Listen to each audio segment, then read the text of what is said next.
What's up, ladies and gents? This is KSigKid coming at you with another Destiny video. Today we're going into the Vault of Glass. That's right, tomorrow the challenge mode for the new Vault of Glass is going to be out, and we're going to talk about the Templar.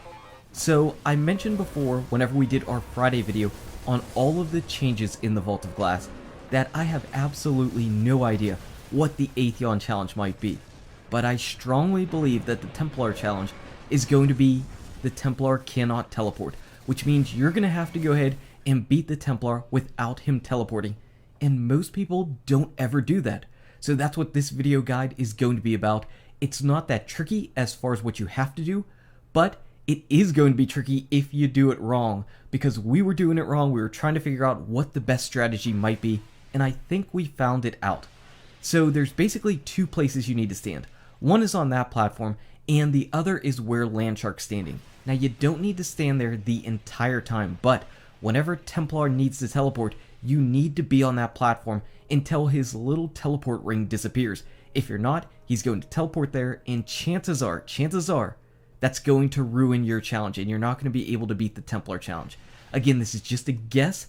This is just a guess right now. We're in advance of the Age of Triumph challenge mode for the Vault of Glass, but I really believe that stopping the Templar's teleports is going to be the key. So for the purposes of this video, there's only two places we need to worry about. Over on the right hand side where Ko is, and over here on the left where I'm standing with Landshark. Those are the only two places you basically need to fortify. If I was going to do anything, it would be split up the teams and have something like a Defender Titan, maybe some type of Hunter that can go invisible, or a Self-Res Warlock that's over on the right hand side, and some of your other classes over here on the left. We'll get to that in just a little bit. Why? Because the Relic Bearer is going to come over here on the left hand side. And the reason why is, this left hand side is brutal.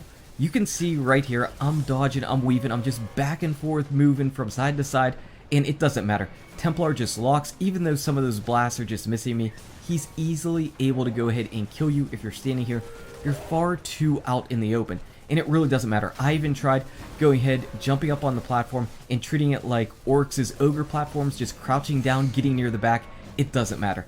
That is not going to work. So what's going to work best over on the left-hand side is having your Relic Bearer over there. So what the Relic Bearer can do on the left-hand side is pop a shield, just like whenever you're fighting Atheon. You just hold down this shield bubble, and the Templar's blast should just bounce right off the shield. The person holding the shield will be safe. The platform will be secured. Now what about the shield bearer just going from platform to platform? Unfortunately, there's a little bit of a cooldown on the shield, and it might be tricky to make sure that that shield is up and able to go in off of cooldown.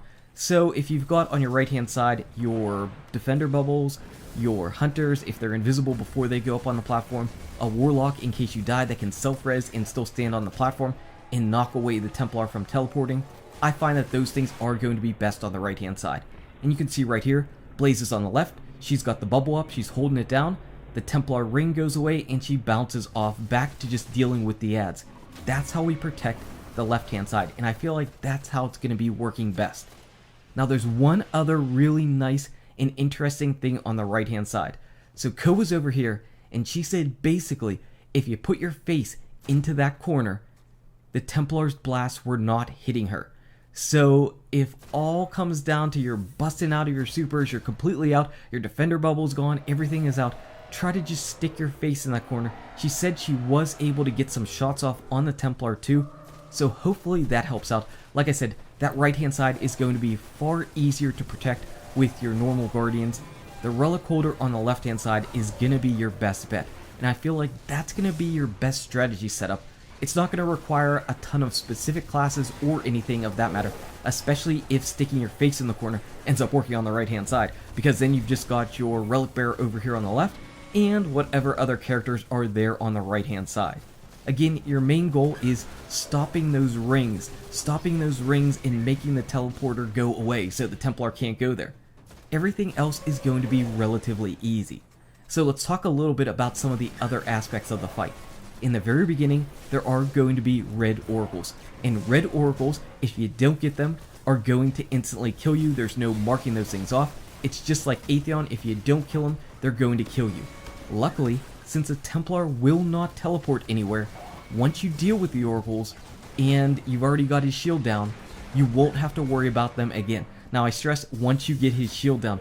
If you kill the oracles but you don't take his shield down, chances are you might have to deal with oracles one additional time until you strip his shield. So just watch out for that. But once the oracles are gone and his shield's down and he's in the position that he's at right now, there will be no more oracles. All you'll need to do is deal with the harpies, and they are not supplicant harpies. They're just regular harpies, so they will not explode and kill you. And you'll have to deal with the minotaurs. Now I mentioned in Friday's video that having a full auto void shotgun was going to be extremely helpful, and I hold to that right now. Having a full auto void shotgun is going to be such a big help, because even doing this at under 390 light, even doing that, this still felt like a chaotic battle, and those minotaurs are going to put a hurting on you. So having a void shotgun that can really just pump out the damage really quickly is going to be a big friend of yours. So that's what I would recommend. And then of course, I've got my heavy slot and I'm using my Gjallarhorn. That's pretty much my main damage source as long as I've got rockets. The Templar goes down. He didn't teleport at all. Assuming that is the challenge, that would be challenge complete. Now, previously, whenever you did this, you would be able to go and get the secret 5th hidden chest in the Vault of Glass that was only opened up whenever the Templar didn't teleport. Unfortunately, as we found out in Friday's video, that chest is gone. I believe that was actually moved to the place that's a secret area to the Vault of Glass in the Templar underneath the original pathway, but the chest is gone, so you're not going to be able to go here, though of course we're probably going to still check. Why the heck not? But that's how to beat the Templar without him teleporting. Hopefully if it's a challenge, it ends up helping you out. Anyway, guys and gals, thank you so much for watching.